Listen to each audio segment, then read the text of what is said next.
नमस्कार दोस्तों, स्वागत है आपका न्यूज़ टाइम में।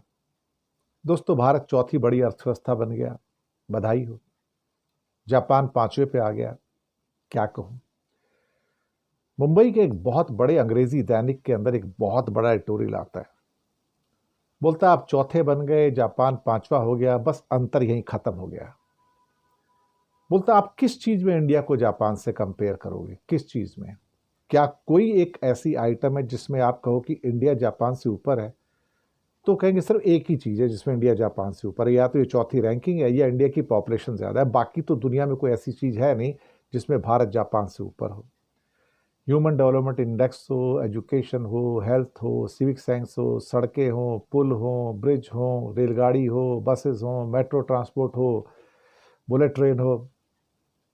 1960 के दशक में बुलेट ट्रेन स्टार्ट हो गई थी वहां पर। ये तो 2025 है भाई। 60 साल पहले जापान में बुलेट ट्रेन स्टार्ट हो गई थी। 60 साल पहले का टोक्यो और जापान कैसा था यार, एक पिक्चर देख लेना, लव इन टोक्यो, आपको पता लगेगा। उस समय भारत जंगल में रहता था। हम आज भी उस टोक्यो के बराबर नहीं है जो 1960 में था।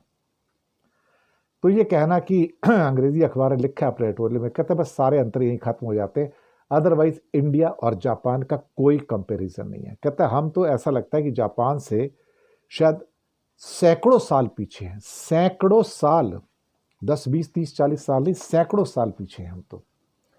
कहता है कभी हम वहां तक पहुंच नहीं पाएंगे।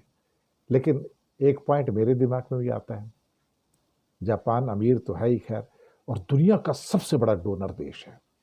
दुनिया का बायलेटरल में इतना तो वर्ल्ड बैंक का लोन नहीं है जितना वो जीका के द्वारा देता है। जापान इंडस्ट्रियल कॉरिडोर जो एजेंसी है उनकी, वो इससे ज़्यादा लोन कोई नहीं देता जीका से ज़्यादा। इवन इंडिया का जो बुलेट ट्रेन का जो लोन है 1 लाख करोड़ से ज़्यादा का, वो भी जीका का ही है। इसके अलावा वो एडीबी के द्वारा भी लोन देता है। एडीबी यानी कि एशियन डेवलपमेंट बैंक, वो भी जापान का है।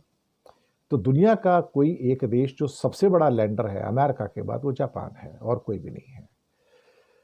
अब सवाल ही पैदा होता है कि भारत चौथा देश हो गया। मेरा सवाल भी है कि आपको कैसा लगेगा कि दुनिया की चौथी बड़ी अर्थव्यवस्था, दुनिया की पांचवी बड़ी अर्थव्यवस्था जापान के सामने कटोरा लेके जाएगी और कहेगी सर मुझे लोन दे दो, हेल्थ के लिए, एजुकेशन के लिए, क्लीन ड्रिंकिंग वाटर के लिए, सिकनेस के लिए, बीमारियां दूर करने के लिए, और ह्यूमन डेवलपमेंट इंडेक्स के उसके लिए, या किसी और चीज़ के लिए, या बुलेट ट्रेन चलाने के लिए, सर मुझे लोन दे दो।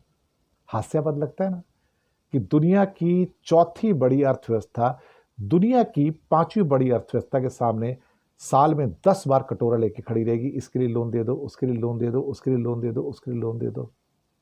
बुरा लगता है। तभी उस अंग्रेजी अखबार ने लिखा था कि भारत और जापान में कोई कंपैरिजन नहीं है। कृपया करके कोई कंपैरिजन मत कीजिए। सिर्फ एक जगह कंपैरिजन खत्म हो जाता है कि आप चौथे नंबर पे और पांचवें पे, और आपकी जनसंख्या ज़्यादा है। इसके अलावा जापान और भारत में कोई मैच नहीं है। और सीधा लिख दिया कि हम जापान से सैकड़ों साल पीछे हैं देखा जाए तो। शुक्रिया आपका।